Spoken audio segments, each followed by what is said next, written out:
It's Friday, and I'm back with the next in my Fanzine Friday series. Today we're taking a look at Demonsblood number 7. Please stick around. I'm AZ Mountaineer, and this is our channel, Old School Rules, where we celebrate the community of old school gamers and grognards like classic RPGs, miniatures, magazines, and everything that goes with it. Each week on the Fanzine Friday series, I take a fanzine from my collection off the shelf for a closer look. This week, that's Demonsblood number 7 from 1980. Hope you enjoy the video. So for the last few weeks, we've been looking at a fanzine from the UK produced by Brian Dolton called Demonsblood. Here it is. It's the normal size heavy stock cover folded in half and stapled through the middle. This is issue number 7. It comes out in, according to the notes, April of 1980, which he says is a several week delay from the planned release date. This is the last, as I said, this is the last episode he does. You can kind of see it coming. We'll talk a little bit more about that as I go through some of the details of the fanzine. Here's the cover. The cover art is done by Simon Washbourne, and there's the words written in here. It's Karsten the Courageous, and then Kongor Warhelm is the dwarf. And you see these little otters or beavers that are on here. Maybe they're woodchucks because they mention woodchucks later. For some reason, it's like he got a little ink blot thing, and he's put these little guys all over the magazine. Here's our table of contents. And Deadlocks is a new feature, which is a letters column. Page 2 this time around is actually called Who is the Beast? And it's just a little piece of art and a whole page where he talks about himself. And then the last page is what is normally on page 2, the rear cover, which has information about submissions and has his table of contents. Going Quietly Insane, Moonsnake, and Ravenscroft, those are all the sort of APA style mini fanzines that come from contributors. Con Report is Dave Flynn's report of going to an event called Stabcon. He talks about the alcohol they drank, the games they played, and the people that he met. Beastial Grouse is the editorial that's normally at the beginning, and for some reason he's typed half of it upside down. He says just to make it different. And he also said I put it on page 18, which is the halfway point, so that when the magazine falls open in the middle, you'll read my editorial. As I mentioned, you can kind of see the end coming here. He talks about being behind in this. He talks about being apathetic. He talks about feeling like D&D articles all are rehashing the same thing that have been said before and said in other fanzines. Talk about the same subjects: alternate combat systems, alternate background systems, NPC systems, and not enough fresh content. I think really the kind of thing that he'd like to see more of, the kind of thing I've seen in some of my favorite fanzines: more scenarios, more maybe magic items or new spells. I don't know if he is bored with or interested in new character classes. So he says he's kind of bored with the game. He's kind of getting bored. It feels like the fanzine is getting stale. He doesn't have much interest in doing it anymore, and he's a little more interested in the game Superhero 44, but just sort of seems like maybe he's grown through his enthusiasm for this. Just a Series of Events is a short campaign scenario for Superhero 44.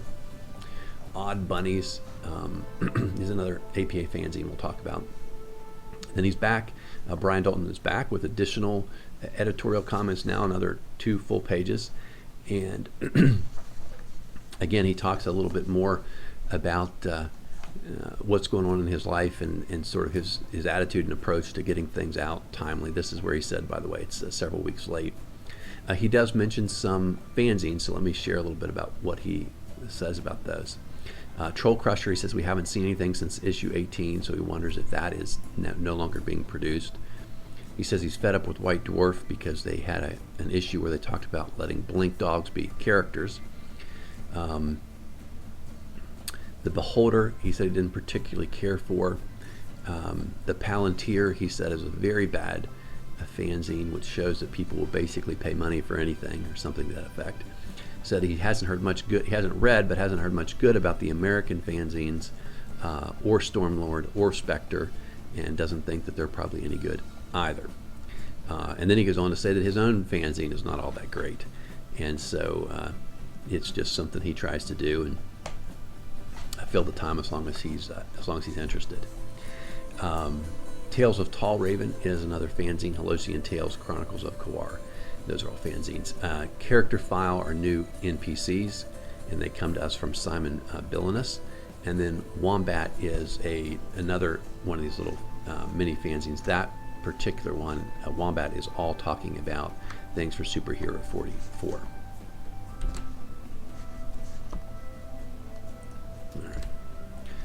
Going Quietly Insane, this is Paul Blackwell, who does a lot of the art, including art here on these pages, and he's got a very good contribution. I think a lot of guys have been playing RuneQuest over there, and they seem to all like it pretty well. It's obviously got a little bit more detail, as I understand the difference in the rules, a little more detail around things like combat.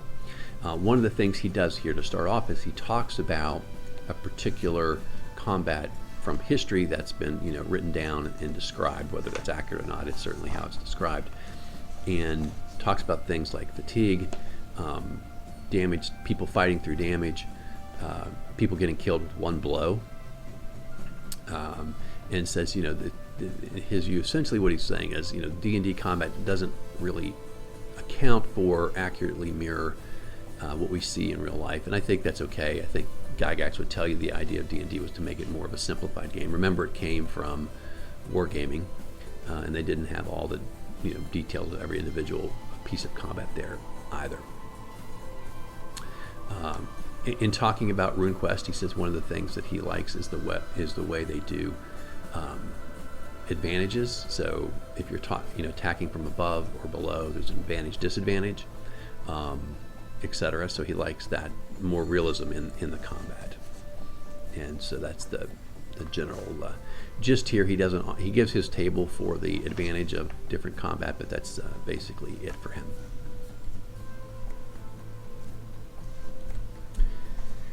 Next is a new one. It's called Moonsnake, and it is basically a description about his campaign.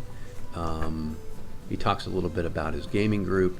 He gives some specifics about the PCs and a couple NPCs that are in his campaign, and just gives some general comments about other earlier contributions to the fanzine.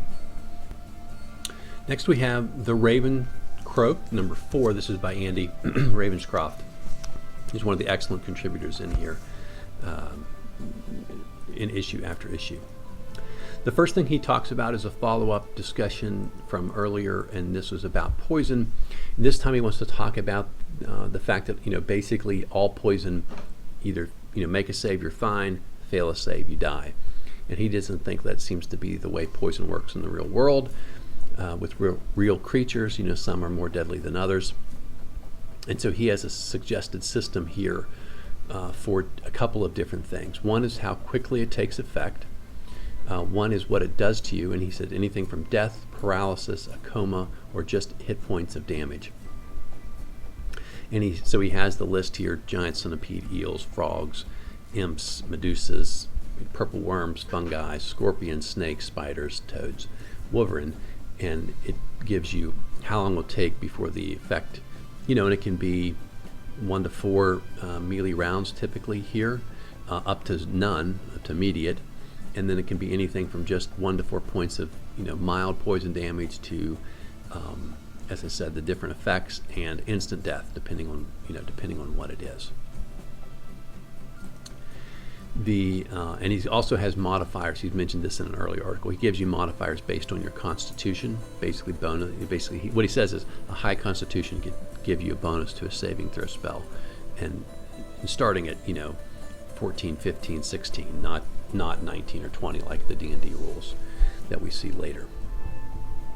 The next thing he does is talk a little bit about the Dungeon Master's Guide, which has come out.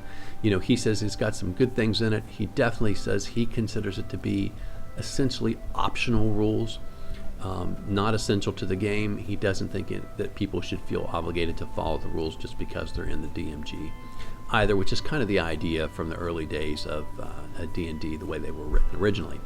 He really likes the random monster encounter tables, so they're very well done. He said they also bring in some excellent articles that have been in Dragon magazine, such as the discussion of how lycanthropy worked. and spell casting. He's got a couple of new ideas here. One is something called the Sanctuary Ring. Has runes you can read that allow you to stretch it out and make it big enough to fit over your body, and then 1 or 2 people can stand next to each other and basically pull the ring down over your body, and it will transport you into a alternate dimension where you're completely safe. So you could go there to heal, to escape. Now eventually you got to pull the ring back up, and you're going to show back up exactly where you started, so you got to be careful about that. The other thing is an idea from the Moorcock Elric series, and these are things he calls haven stones. They're large monolithic 20-foot tall white stones. If you come and make camp during daylight, then within 20 feet as the sun goes down, a magical barrier will come up around this stone. So they're often found far away from any common passageways, etc. So it's going to be a random encounter upon one of these stones, but it provides complete safety. No, you can't pass in either direction during the night once the sun goes down. And he has an idea for a traveler game where he has some excellent drawings from his friend Quentin of a starship. And finally, he's got some book reviews, something called the Books of Cain by an author called Carl Edward Wagner. He really likes them a lot. He says he thinks they're very well done. They're not nearly as well known as some of the other series, but he really encourages people to give those fantasy novels a look. Next time I go to the local bookstore, I'm going to see if I can find some used copies of these old books as well. Next we have Odd Bunnies, which is another one of the repetitive APA style fanzines that are in here.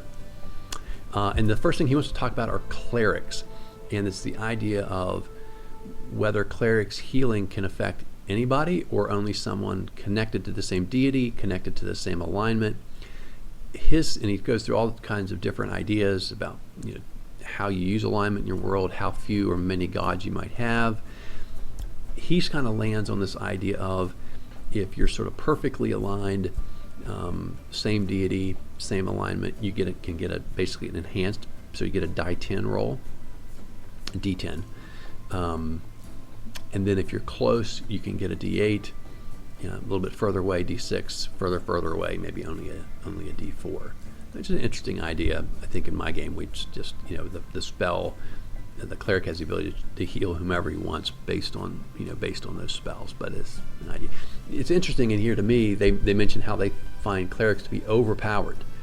I think because they get that D8 for hit points, but then they get healing spells, undead turning, and they sort of felt like clerics were taking over and fighters were in disfavor because the clerics had these advantages. So I would say, between no distance weapons, if you really read the rules, and no bladed or piercing weapons, I think it balances out. But I am a little surprised myself that more people don't play clerics, because they are really tough fighters with some great additional abilities as well. Then he's got some comments in here about armor, and armor and shields, and a little bit about weapons later. And his idea is essentially that he has 2 things that can give you bonuses. One is highly rare mineral like mithril adamantite that is used as the material, can give a +1 or +2 or even a +3 if it's excellent construction. And then it can be enchanted on top of that. So that's kind of his idea. He does the same thing, he says, with weapons. If they're made of a rare metal, you might give them a plus, and he says only in his campaign only to hit, +1 or +2 to hit. And then if it's enchanted, then you've got an added bonus to hit and damage both. And so that's how he does his weapons. And then he adds into that, of course, the concept from a prior issue about armor taking damage, that it reduces, I think his was the idea, every 10 points it reduces from one armor class to the next. But in any event, his idea is that armor can be damaged. If it becomes damaged enough, it's ruined, it'll lose its enchantment. And so that was another idea he had, was it's easier to give people magic or enchanted armor because it's going to essentially get worn out. It's not a permanent thing that they get to keep and use forever. He also doesn't like the idea that enchanted armor is weightless. He says he has special enchanted armor whose enchantment is to make it light or weightless, and so all other armor for him still carries the same encumbrance penalties and weight, etc. Maybe half, maybe half weight, but certainly not. Doesn't think it should go to 0. He's got some tactics in there. I think there must have been some back and forth in the issues about wanting. Brian Dolton said he wanted to see more sort of discussion of combat tactics. So he's got different ideas, common sense things about, how to set up your fights and how to make sure you're always getting in a ambush or surprise round of attacks if you can. Obviously, making sure you scout ahead, those kind of things. This is the additional Beastial Grouse. We talked about the content here, but I wanted to share the silly artwork that's in there. And the other thing that is of interesting note, I think, to us, in addition to the discussion here about the different fanzines that I mentioned earlier, he talks a little bit about his circulation and says he had 300 issues of issue 4. He gave them all out. And then he's saying that in the context of complaining. He says he only got 100 answers to his survey. I think that's fantastic. Anything I ever try to do where I'm doing surveys, you'll never get anywhere close to 33% response from people, so that's really good. Dave Davies is back with Tales of Talraven 2. You remember in issue number 5, which was the last one I did because I don't have issue 6. He had these 4 towers with these 4 elemental gods or demons. And now he's drawn the dungeon that sort of goes around them and interconnects them. And he's got the first 2 here, and he says he'll have the other 2 in a future episode, but of course that doesn't happen. Then we get Heliosian Tales, which is the contribution from Dave Flin. His comment this time is a discussion of rules around dexterity and armor class adjustment. He doesn't like the system because he says it doesn't, even if you're super encumbered, you still get the same bonus from your dexterity. He sort of feels like the more encumbered you are, the lower the available bonus should be. He talks about 2 different ideas. One is using encumbrance to sort of limit, so the more encumbered you are, the smaller the plus you can get on an armor class adjustment. And the other thing, I guess, is an idea they got from a different system that was in White Dwarf, where you take a number, so fighters is numbers 20, magic users is 25, thieves, clerics in the middle, and then you subtract from that number your dexterity, and then that's going to be a starting point for your armor class. So, and then as you level up, you can get some further refinements. That's just another idea about that. This is usually the Chronicles of Kawar, which has been D&D related. He's talked about sort of being done with D&D, and now he's interested in some new game he's creating. It's going to be a science fiction game, and he's got some background details about that, how he's going to set that game up here. So that is it for Demonsblood number 7, and for now that is it for our review of this fanzine, unless I can find issue 6 someday, which if I do find, I'll certainly would share that with you all. But that's going to round it out for Demonsblood. Next week we'll take a look at a brand new fanzine, and I'll look forward to talking to you all then about that one. Hope you're enjoying the series. Hope you're subscribed to the channel. Please share our content with other friends who might be interested in this kind of thing. And until next time, my friends, keep rolling 20s.